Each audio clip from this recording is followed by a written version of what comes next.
Hello and welcome back to the Insight. Of course, we're going to be talking about tactics to do with the Manchester Derby. But if you watched the game, you know there wasn't that much tactical. There wasn't anything happening that was too tactical. Let's be honest. But there's a few of the elements that we're going to definitely talk about. But as always, Pythag is with me.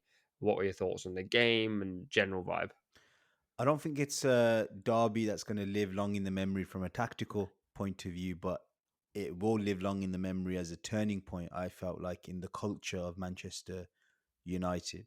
Now, Mm, yeah, people might argue it's a false dawn type of thing because we've seen situations where players have been dropped and then next week they're reintroduced to the side. But there was something more stronger I felt about this dropping of Rashford and Garnacho, and that was Amorim's comments, where he spoke about pre-game. If players are not dressing the right way, the way they act, all of this stuff, they're not going to play for me. I felt that was a really bold statement for someone that's literally just like, what is it, 3 games, 4 games into his reign? I'm mm, lost count, but it just, for me, it was such a sign that finally it felt like I've got a manager there that it feels like a proper Manchester United manager. And I hope it's not a false dawn, but for me, sorting out the culture at Manchester United is probably like 90% of the work that's needed. Forget the tactical stuff. If you're a football coach, if you can't sort out a culture, the tactical stuff is irrelevant. So for mm, me, that's the key thing I wanted to see addressed. I thought it'd probably take until the summer to gauge whether he's got it in him.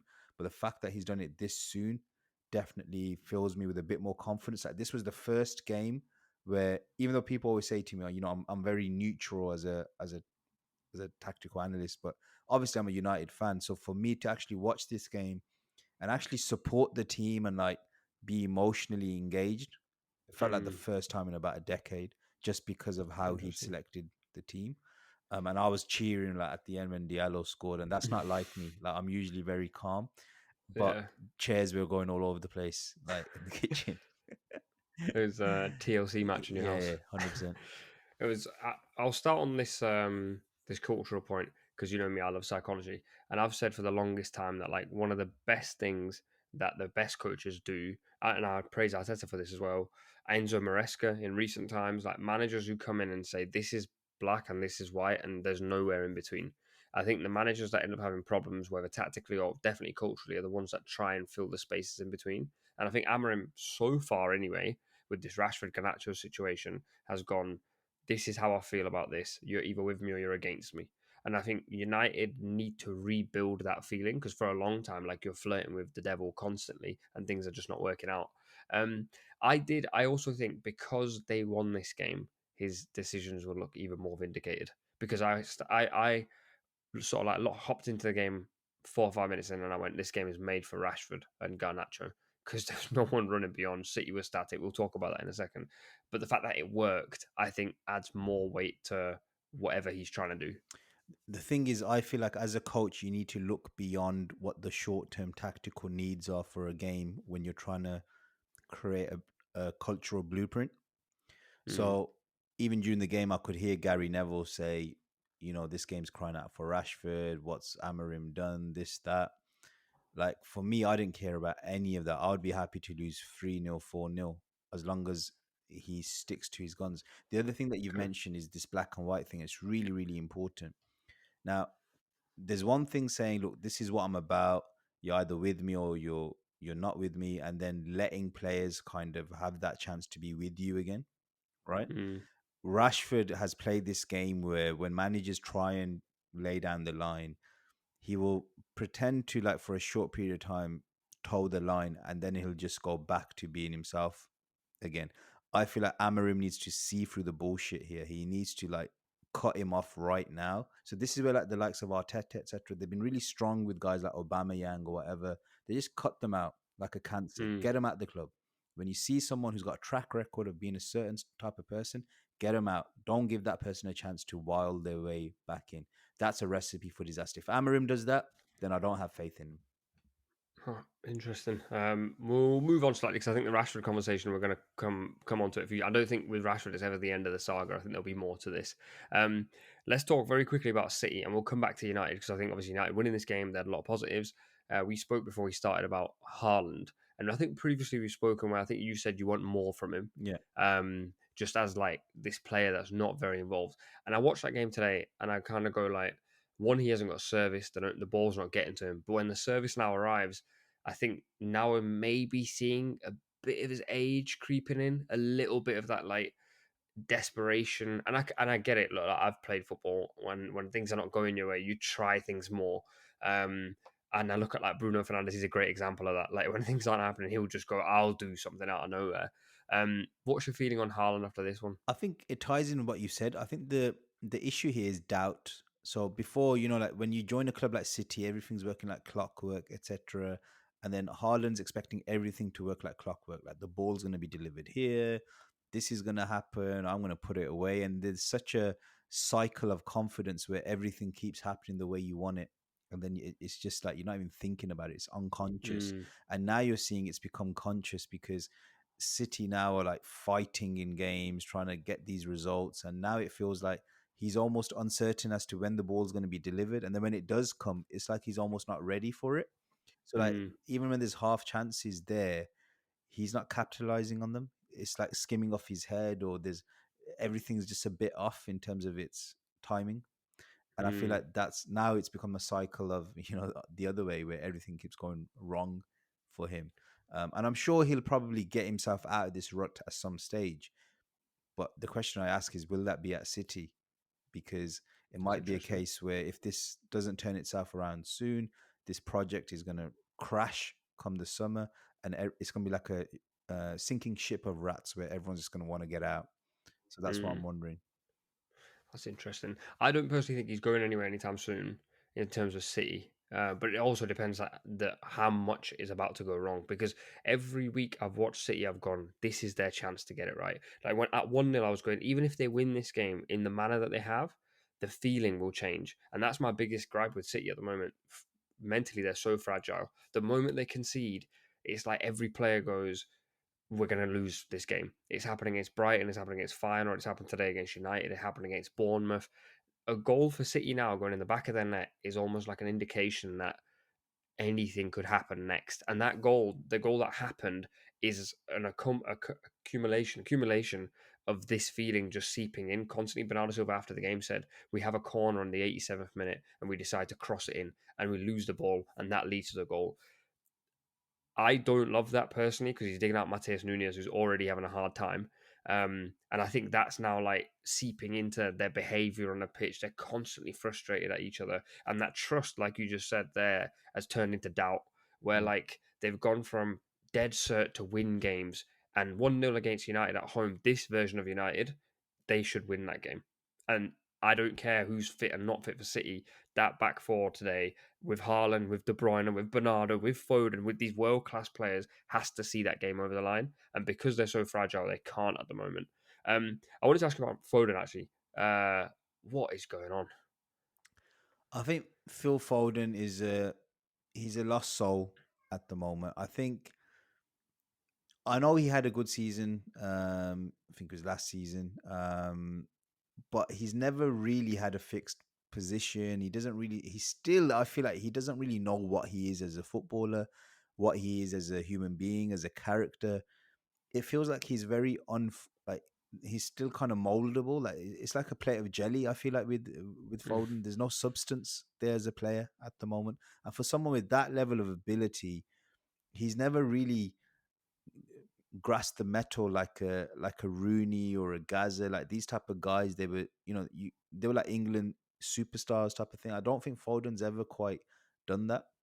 And mm, when City are in the mire like they are now, he hasn't really got the personality to help City carry them on his back and be like the club icon. Like, I'm the local boy. I'm gonna do. There's no superhero element to him. And I think this is where he differs to someone like Cole Palmer, who, yes, I do think Cole Palmer's getting slightly overrated at the moment. But what I will give Cole Palmer is that he is a maverick. He is a sort of like, I'm the number 10 of the team. And he kind of, you can tell body language wise, he does enjoy that responsibility. The question mm. is, does Foden, and does he have the capacity to grow into that type of figure? And is Guardiola being there the hindrance to him being able to kick on his game to the next level? Do you think today? I thought Ugarte had a decent game. Do you think? Amorim and United had a system that stopped Foden getting in the pockets and City getting any joy? Because even De Bruyne was pretty quiet. Or do you think this was just a classic case of like both teams are completely broken in terms of confidence and a moment just changed the shape of the game? So United setup is very well geared towards marking two double tens. Mm, Because if you've got the way United, obviously the back three, so ignore that, your wing backs, but the two in the box basically in the midfield, and you've got a four-man box basically. So those two pivots can each mark a 10. mm, So then they're basically operating in the space where Foden and De Bruyne would operate. So tactically, United are very well set to face against a team with two wide sort of tens, like the way City were using today. So it is a bit of a kryptonite United setup. And I mm. did feel like United generally looked quite comfortable marking the central areas. Where they struggled was out wide because Matsurawi had his worst game, I felt, in a United shirt.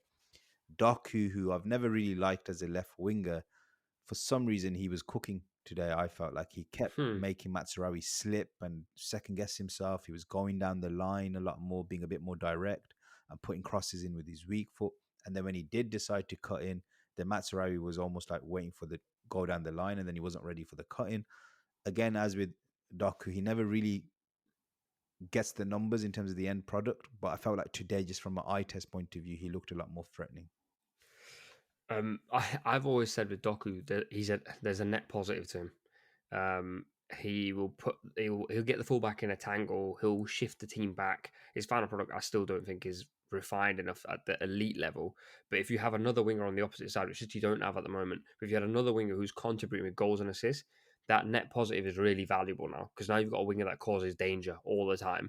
Um, so I think in that regard, like that's where City had the most of their joy. But we spoke before actually, and it's probably the last point on United in terms of tactics. You said like United dominated territory before we started recording. I think for a lot of fans, they'll be going no, but City had loads. We waited for a moment of madness. What would you regard as territory in this game?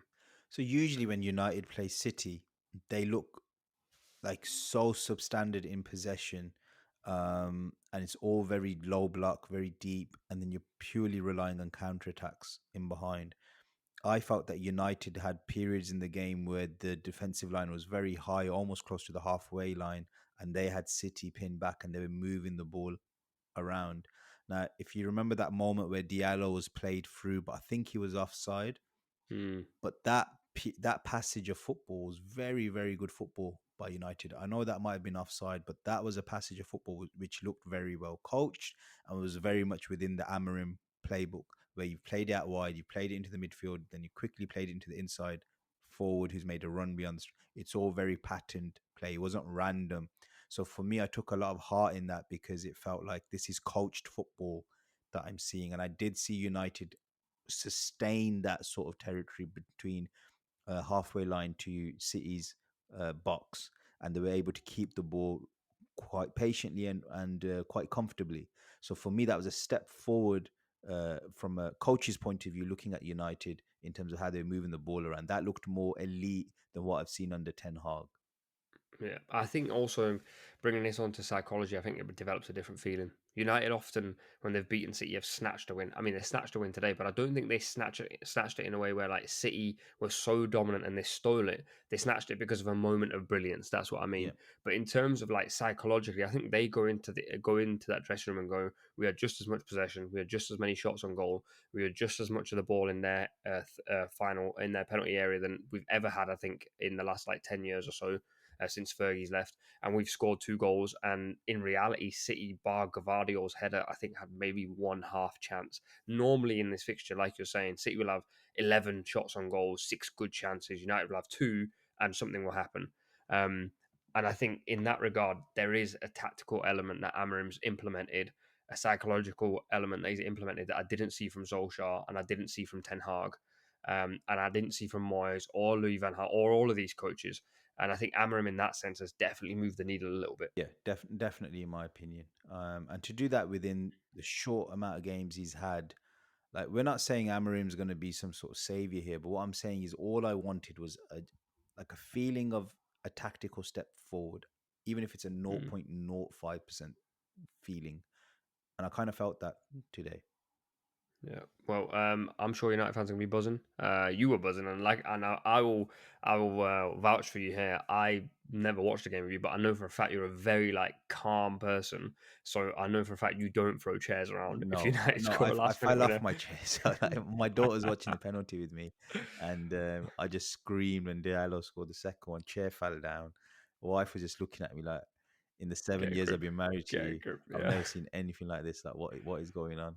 Yeah, Yeah, yeah, love that, love that. Well, if you enjoyed this episode of The Insight, you can watch it on Spotify now. You can also watch it on YouTube. Drop some comments below. I also want to throw this in there. If you want us to talk about an individual player this season, a few people have been asking on like a profile on Tyler Dibbling and how we would fit in on in other teams. We'll look at doing those at some point.